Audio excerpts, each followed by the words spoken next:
Get on the ground. Now, I won't say it twice. That was the first sentence Terrence Boyd heard that night, shouted by a man half his age holding a flashlight like a weapon, and it would be the sentence that ended one career and nearly ended another. But to understand how a deputy chief federal prosecutor ended up face down on frozen concrete in a Denver alley behind a Walgreens on East Colfax, you have to rewind 6 hours back to a courtroom on the 17th floor of the Sterling Federal Building, where Terrence Boyd was, as usual, the most dangerous man in the room. He didn't look dangerous. That was the point.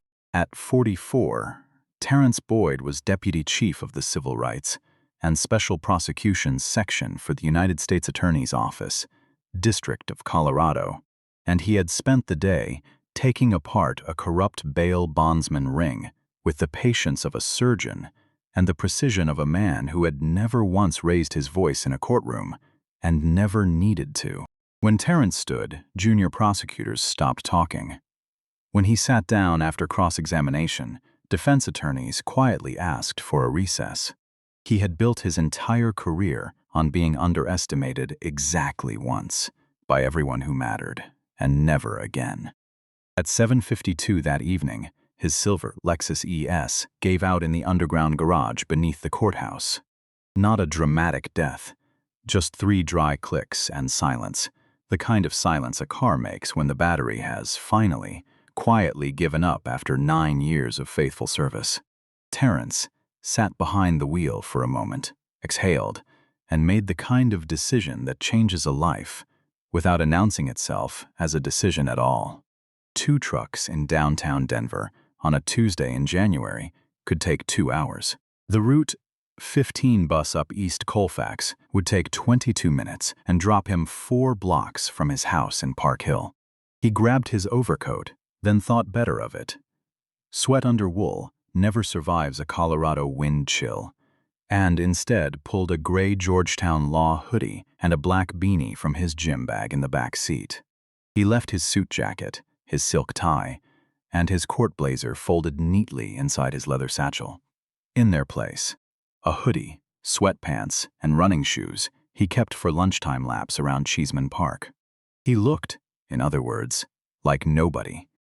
And that was exactly the problem, because 3 miles away, dispatch had just put out a call that would turn nobody into everybody. Before we go further, keep one thing in your mind, because it will matter more than you think. On Terrence's left wrist, under the hoodie sleeve, he wore a cracked wristwatch that hadn't told accurate time in 51 years. It was frozen permanently at 2:17.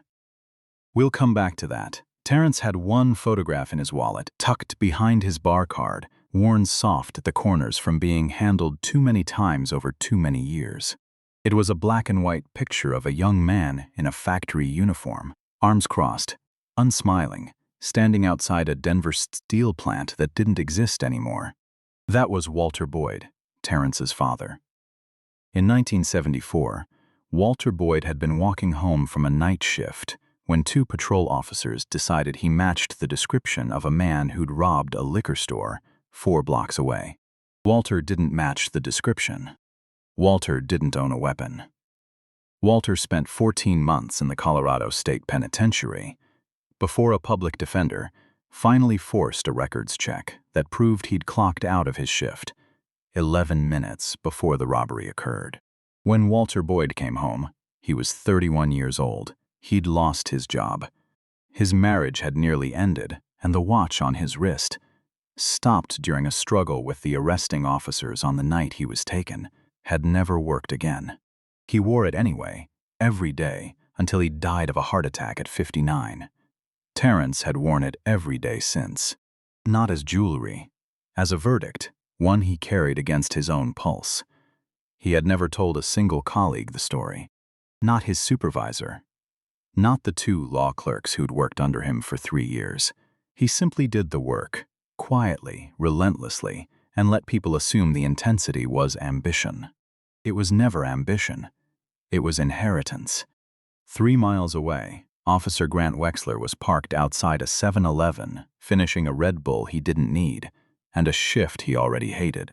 Wexler was 37 years old, 11 years on the Denver force, and stalled permanently at patrolman because his personnel file contained something his supervisors had learned to quietly manage rather than confront. 14 citizen complaints in 6 years, every single one of them closed as unfounded by a review board that rarely looked past the first page. Wexler wasn't cruel to everyone. He brought coffee to the elderly crossing guard on his route every morning.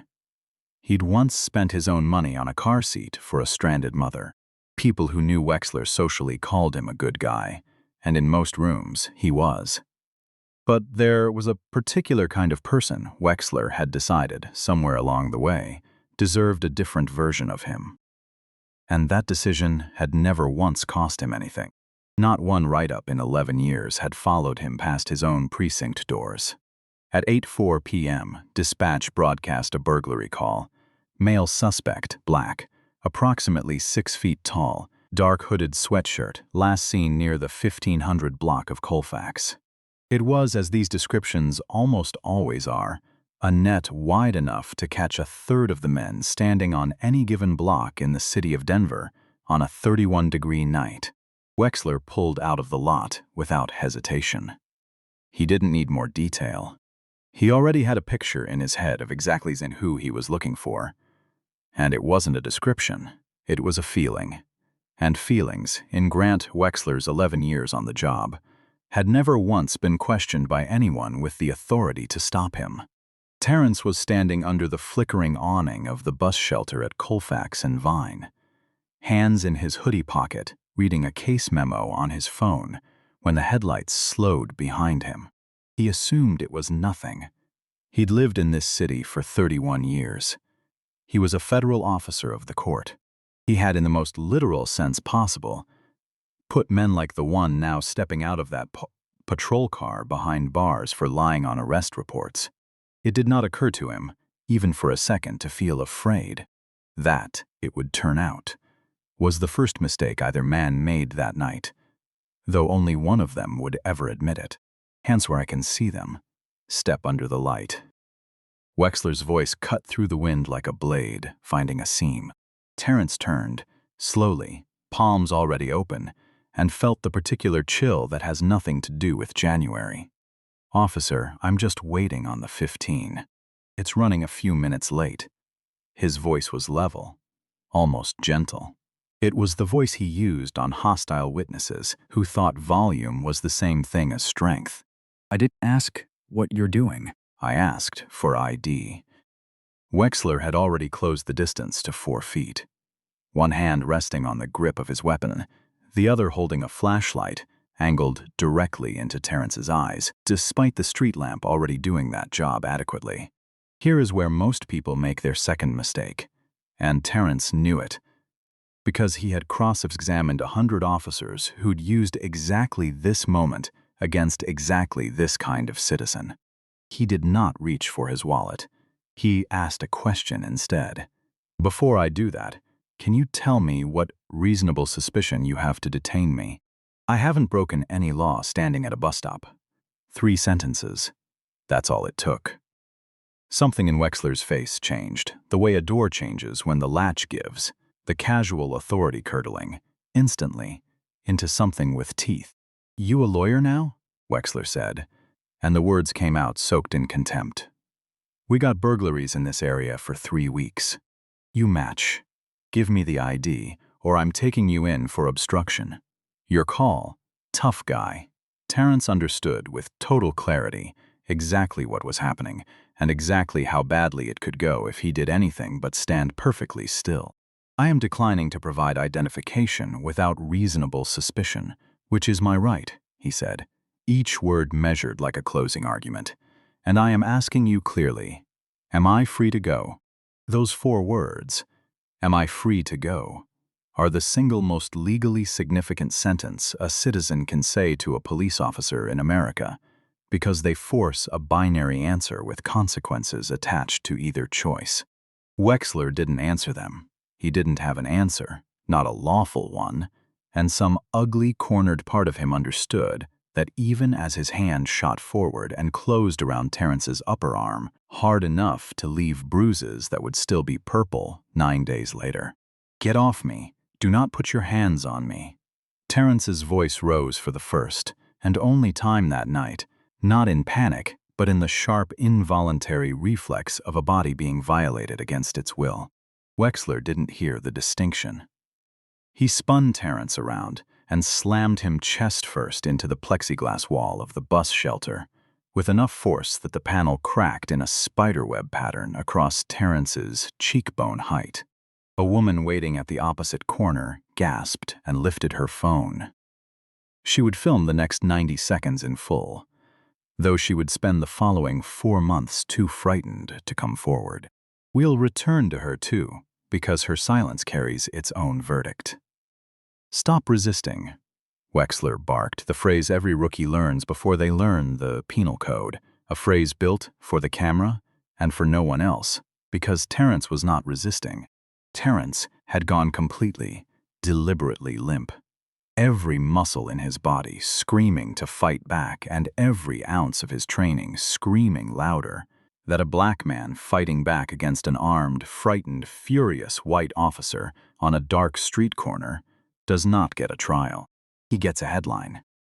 So Terrence Boyd, who had a framed law degree from Georgetown on his office wall and the direct cell number of 2 federal judges in his phone, let himself be shoved to the ground, felt a knee land between his shoulder blades, and heard the cold click of handcuffs ratcheting down hard enough to cut skin. "You have no idea," Terrence said quietly, into the pavement, "to no one in particular, what you have just done." Wexler laughed. It was not a cruel laugh, exactly. It was worse than cruel. It was bored, the laugh of a man who has done this before and never once paid for it. He hauled Terrence up by the chain between the cuffs, wrenching both shoulders, and shoved him into the back of the cruiser hard enough that Terrence's forehead struck the plexiglass partition. Through the mesh, in the rearview mirror, Wexler's eyes found Terrence's. "Hope you didn't have big plans tonight, champ." The ride to the 3rd precinct took 11 minutes and felt, to Terrence, like 11 separate car miles, each one measured out in the particular indignity of a grown man being tossed sideways across a hard plastic seat by an officer taking corners faster than necessary and calling it nothing. Terrence did not protest. He memorized. Badge number 4471. The cross streets, the precise cutting phrasing of every threat. The exact time, 8:19 p.m. When Wexler kicked open the Sally Port door hard enough to leave a dent that was already there from some previous night. Some other man. At the booking counter sat Sergeant Paul Ridgway, 51 years old, 4 years from a pension. He thought about approximately every 11 minutes of every shift. "What we got?" Ridgway said, not looking up from his monitor. "Suspect from the Colfax burglary pattern," Wexler announced, with the specific pride of a man expecting a compliment. "Matched description. Refused ID, got mouthy, resisted when I tried to detain him." Ridgway finally looked up, took in the cracked lip, the swelling along the cheekbone, the handcuffs biting into raw wrists, and felt the particular fatigue of a man who has watched this exact scene unfold too many times to still be surprised by it, though he would be surprised, profoundly, catastrophically surprised. Within the next 4 minutes. "Empty the bag," Ridgway said. Wexler dumped Terrence's leather satchel onto the counter with the casual disrespect of a man emptying a gym bag. Out tumbled a folded court blazer, a silk tie, 3 legal pads dense with handwriting, a laptop, and a thick, brass-snapped leather wallet unlike anything Ridgway usually logged off a burglary suspect. He noted it without processing it, the way exhausted people notice things and file them nowhere. "Name," Ridgway said, fingers over the keyboard. Terrence said nothing. He had decided, somewhere around Colfax and Ray Street, that he would not give this room a single word until the room had earned one. "I am invoking my right to remain silent," he finally said evenly. "I want my phone call." "Another lawyer," Ridgway muttered. unimpressed, and had Wexler walk him back to holding cell 2, where the door closed with a metallic finality that echoed down the tiled hallway like a verdict of its own. It was 8:41 p.m. when Sergeant Ridgway finally picked up the brass-snapped wallet to log the property, more out of procedural boredom than curiosity. He popped the snap and froze. Gold, a federal shield stamped in raised metal beneath the words United States Department of Justice. Beside it, a laminated identification card with a formal photograph of the man currently sitting in holding cell 2, and beneath the photograph, in block letters that seemed to Ridgway to be growing larger the longer he stared at them, Terrence M. Boyd, Assistant United States Attorney, Deputy Chief, Civil Rights and Special Prosecutions. Ridgway did not speak for 11 full seconds. When he finally did, his voice had lost every trace of the boredom it carried 30 seconds earlier. Wexler. A pause. Wexler, get out here right now. Wexler emerged from the break room mid-sip of a fresh coffee, already annoyed at the tone. What? Ridgway turned the wallet around and simply pointed. Wexler looked down at the shield, then at the photograph, then slowly at the name beneath it, and something inside his face collapsed in real time. Not remorse, not yet, just the pure, animal terror of a man realizing the floor beneath him had been rotted through the entire time, and he'd simply never had reason to check. The coffee mug slipped from his hand and shattered against the linoleum. Neither man moved to clean it up.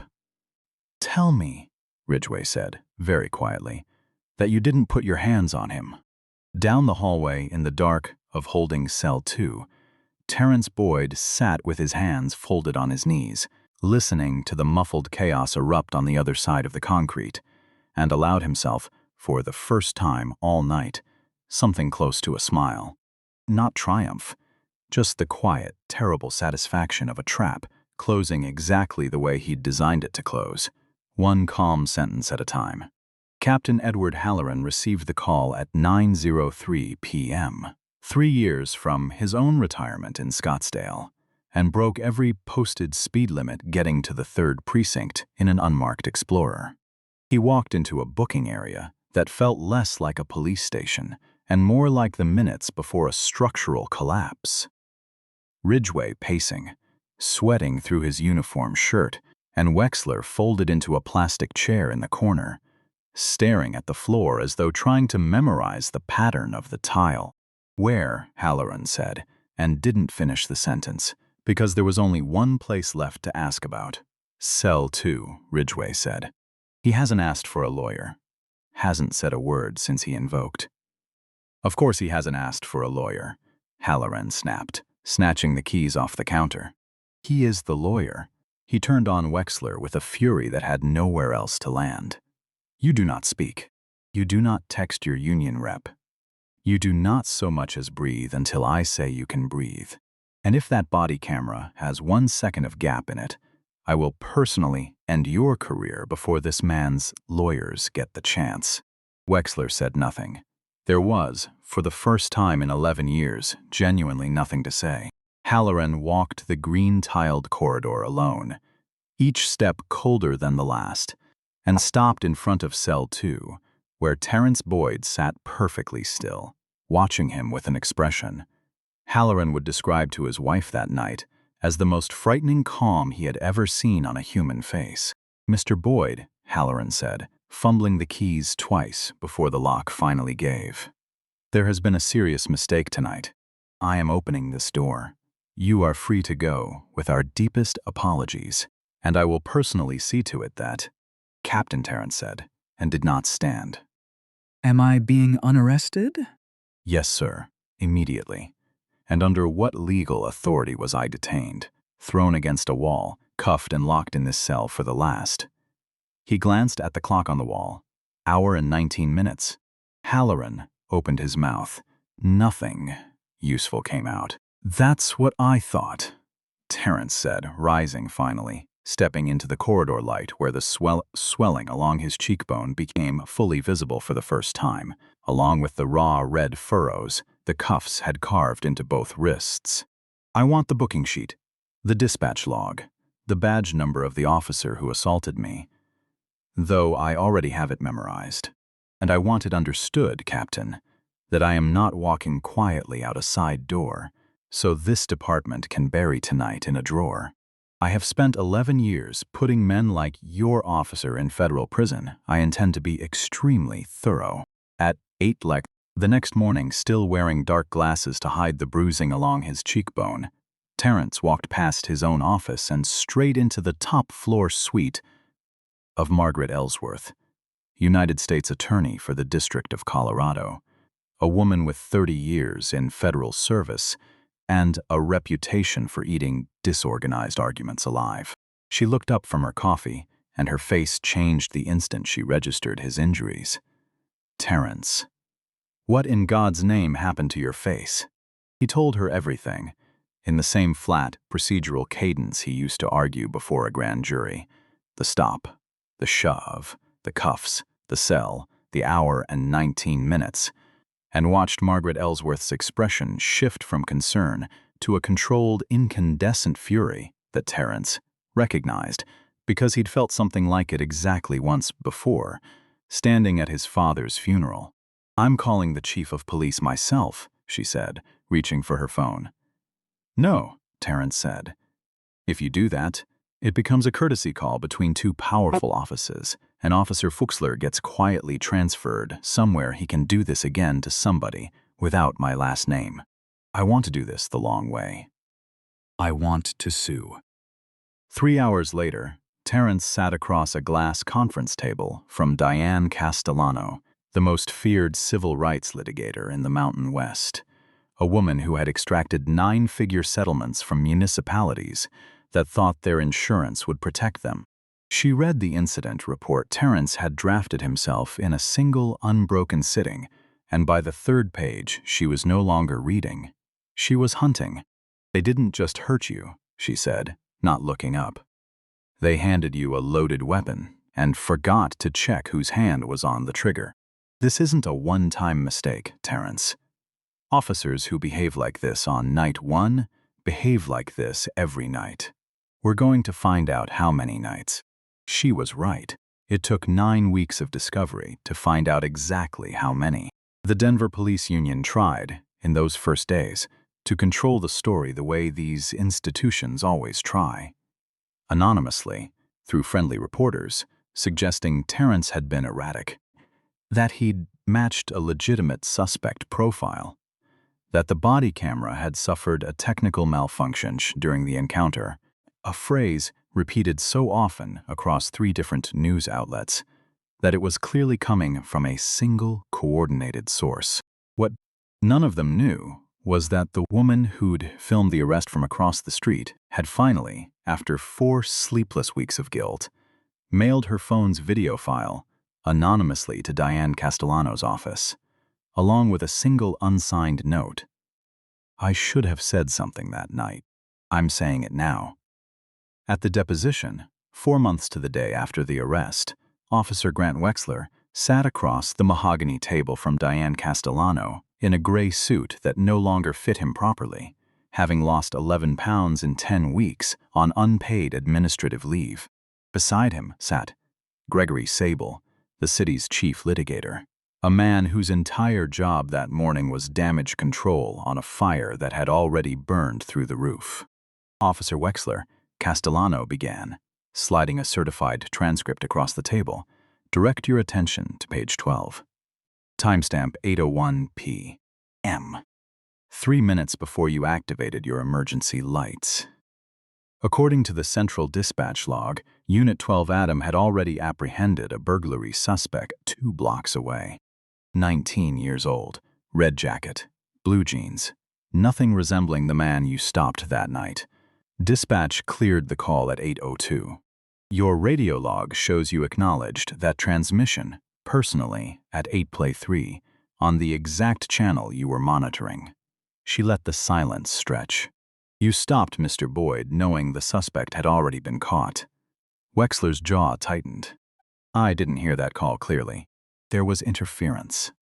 "There's an audio file," Castellano said, not unkindly, which somehow made it worse. Would you like to hear your own voice acknowledging it? Sable closed his eyes. Let's discuss your body camera, Castellano continued, pulling a second document from a folder thick enough to require both hands. You told Internal Affairs the unit malfunctioned in the cold. We subpoenaed the manufacturer's diagnostic logs. At 8:03 and 40 seconds, 30 seconds before you exited your vehicle, your camera was manually powered down, held for 3 full seconds. That is not a malfunction, Officer Wexler. That is a decision. The room went silent in a way that felt structural, like a building settling before it cracks. And this is not, as it turns out, an isolated decision. Castellano went on, sliding a third document across the table. And this was the moment the entire case tipped from a single bad night into something far larger and far more dangerous for the city of Denver. 14 prior citizen complaints in your personnel file. Officer, every single one closed unfounded within 72 hours, several by the same reviewing supervisor. 2 of those complainants, Marcus Webb, 17 years old, stopped 4 blocks from his own front porch 11 months ago for matching a description, and Renata Ford stopped outside her own apartment building 16 months ago, under nearly identical circumstances, have agreed to testify if this goes to trial about a pattern this department has spent 6 years quietly filing away. Sable's pen stopped moving entirely. You didn't stop Mr. Boyd because he matched a suspect, Castellano said, her voice dropping into something almost gentle, which made it land harder than shouting ever could. You'd already stopped men who looked like him before, and nothing had ever happened to you for it. That's not a mistake, Officer Wexler. That's a system that told you 14 times that it was safe to keep doing this. Last Tuesday, it finally wasn't. Wexler said nothing. For 11 years, there had always been something to say. That afternoon, for the first time, there was nothing left. 2 weeks later, Mayor Patricia Vance personally requested emergency mediation because the city's own risk assessment had put a jury verdict. Once the body camera footage and Marcus Webb's testimony reached a courtroom somewhere north of $18 million, a number large enough to end careers well above Grant Wexler's pay grade. The mediation took place on the 19th floor of a downtown office tower, overlooking the South Platte River. Mayor Vance and Police Chief Daniel Reyes on one side of the table, Terrence and Diane Castellano on the other. Mr. Boyd, Vance said, hands folded tightly enough to whiten her knuckles, the city is prepared to offer $4 million, tax-free, with a standard confidentiality agreement, effective immediately. Terrence did not glance at Castellano. He slid a single typed page across the table instead. There will be no confidentiality agreement, Mayor Vance, because silence is exactly what allowed this to happen 14 times before it happened to me. My terms are these: $5.3 million, structured as I've outlined. Officer Wexler terminated for cause with full forfeiture of pension. Sergeant Ridgway and Captain Halloran removed from any supervisory role over patrol officers, effective this week, for a pattern of falsified and unreviewed complaint files, and a public unredacted release of the discovery record, the dispatch logs, the camera metadata, all of it, because Marcus Webb and Renata Ford deserved to know their names were finally believed. He paused, letting the number settle into the room like a stone dropped into still water. If any part of this is negotiated down, my fourth and final term is that I personally refer the complete file to the Civil Rights Division of the FBI and request a pattern or practice investigation into this department. You will not enjoy operating under a federal consent decree for the next decade, Mayor. I promise you that. Chief Reyes shifted in his chair.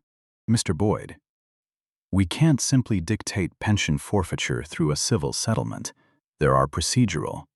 I strongly suggest, Terrence said, without raising his voice even slightly, that you find the procedure. The room held its breath for nearly 2 full minutes, the kind of silence that has weight, that presses against the ribs. Before, Mayor Vance finally reached for the pen on the table, uncapped it, and signed.